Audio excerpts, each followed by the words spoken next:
नमस्कार दोस्तों, आपका जी के ब्लॉग पे बहुत बहुत स्वागत है।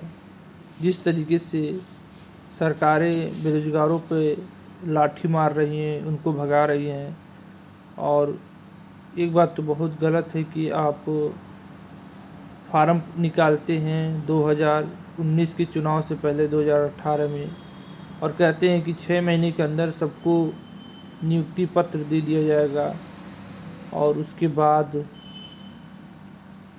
हमारा खुशी के मारे आपको वोट दे दिए कि चलिए अब 4 साल तो आराम की है मोदी सरकार, अब हम लोग को रोज़गार देगी। मगर उसके बाद भी फार्म तो भरा लीजिएगा, 500 रुपये ले लिया 500 रुपये ले लीजिएगा, और कहा पता चला है कि 266 करोड़ रुपया सरकार के पास आ गया।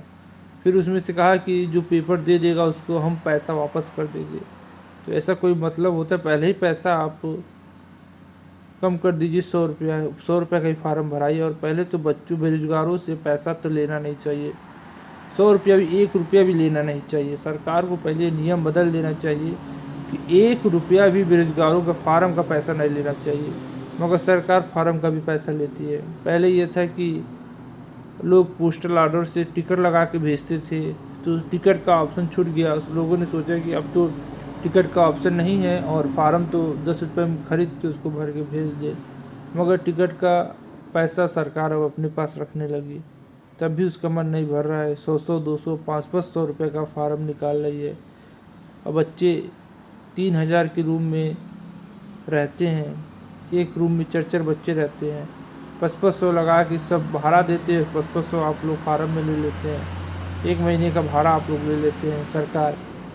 फिर उसके बाद फार्म भरा जाता है, 1 साल इंतज़ार करता है, पढ़ता है बच्चा, 2 साल पढ़ता है, तो भैया कब तक पढ़ेगा? बुढ़ौती तक पढ़ेगा नहीं, उम्र भी ख़त्म हो जाएगी। और कई बच्चों का 2018 का फार्म निकला, 19 में भराया गया, 18 19 20 21 22 5 साल हो गया है। ये नोटिफिकेशन 2018 में निकला कि 1 लाख भर्ती आ रही है, ग्रुप ए, ग्रुप डी की, एनटीपीसी की 90,000 आ रही है, मगर उसका अभी तक कोई अता पता नहीं। पेपर हो गया, फर्स्ट पेपर हुआ, सेकेंड पेपर अभी होना बाकी है एनटीपीसी का, उसी में घपला सपला हो गया एकदम।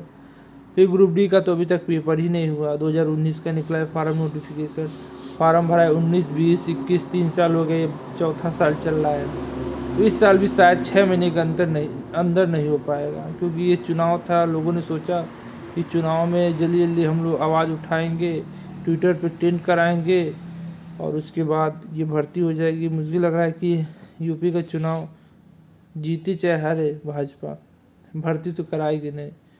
ये फिर अटका देगी, कुछ ना कुछ करके 3 टकरम करके ख़त्म कर देगी। मुझको लगा ये भर्ती ख़त्म कर देगी, रद्द कर देगी। क्या कि 1 साल 2 साल 3 साल ऐसे लफड़ा होता चला जा रहा है, ख़त्म हो जाएगा। मनसा था ही नहीं भर्ती करने का, वोट लेने का मनसा था, ख़त्म हो गया। बेरोजगारों की 4-5 साल ख़त्म। क्या करेंगे अब? जाएंगे प्राइवेट में जॉब करने, 5,000 6,000 10,000 मिलेगा, गाँड रगड़ेंगे, कुछ नहीं हो पाएगा। कई लोगों का शादी रुका है, शादी नहीं हो पा रहा है, बढ़ोतरी हो जा रहा है उन लोग का। तो भैया एक समय होता है तैयारी करने का, नौकरी पाने का, शादी करने का, घर बसाने का। अब बताइए बच्चे क्या करेंगे? या तो नौकरी के पीछे ही दौड़ते रहें 30-35 साल तक, या तो 30 साल के अंदर नौकरी पाले, शादी ब्याह करके अपना घर बसाएं।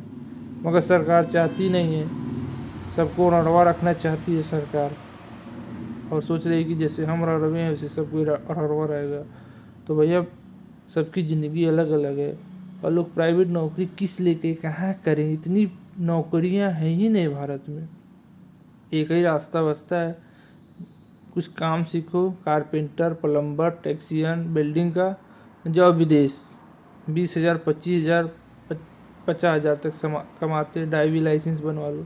या तो उनके आगे ये रास्ता है गांव में जो रहते हैं, या तो कुछ लोगों के पास मध्यवर्गीय परिवार है तो IAS PSS की तैयारी करें बाल पकने तक। फिर उसके बाद जो बचेगा वो लेबर मजदूरी करके ज़िंदगी ख़त्म हो जाएगी।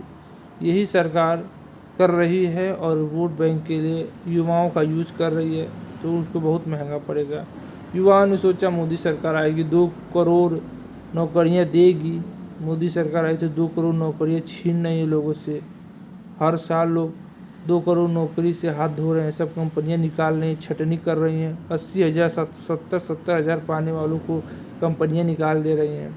होटल बंद हो गया, सब छट गए, वेटर सीटर जितने ख़त्म हो गए। शिक्षक सब बेरोजगार बैठे हैं, कहीं स्कूल में पढ़ाई नहीं, साल भर से भूखे मर रहे हैं। तो बताइए, पर्यटन है ही नहीं, ट्रेवलर्स ख़त्म हो गया, नौकरियां सब ख़त्म हो गई, दुकान सब बंद हो गए, दुकान इतना चल ही नहीं रहे हैं।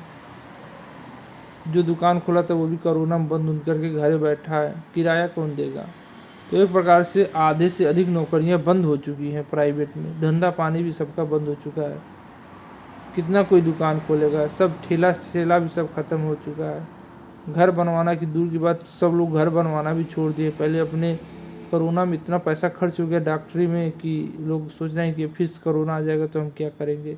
सब पैसा बचा रहे हैं अपने जीवन को बचाने के लिए, दवाइयाँ खा रहे हैं। तो ये प्रकार से रोजगार लमसम भारत में ख़त्म हो चुका है। 1 करोड़ रोजगार है तो 10 करोड़ बेरोजगार है। तो यही दिक्कत है, सरकार भी नहीं समझ रही। सरकार भी लोगों को भगा रही है, मार रही है, डंडा भगा रही है कि मेरे पास भी काम नहीं है, मेरे पास पैसा नहीं है। भाई तेल का पैसा ले रहे हो इतना, 35 रुपये का तेल 100 रुपये में ले रहे हो।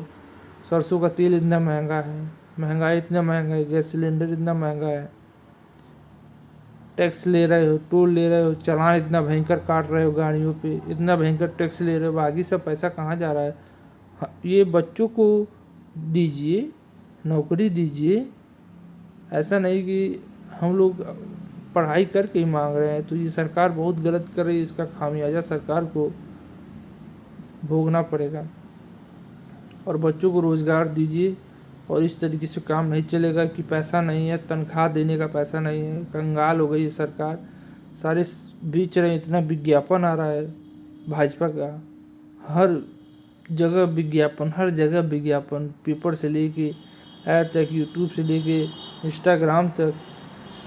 तो भाजपा का इतना प्रचार आ रहा है, आखिर पैसा कहाँ से आ रहा है।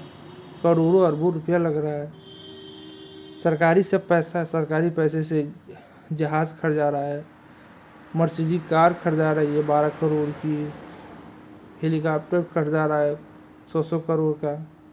तो इतना सब पैसा होने के बावजूद भी अगर आम इंसान को नौकरी ना दे पाए सरकार, 10-20 हज़ार की नौकरी ना दे पाए, सिक्योर लाइफ ना दे पाए, तो ऐसी सरकार बेकार है। मैं तो निवेदन करता हूँ कि बच्चों से कि सरकार की आंखें खोलें, कुछ भी करके, या तो सरकार को हटा दें या तो सरकार की आंखें खोल लें।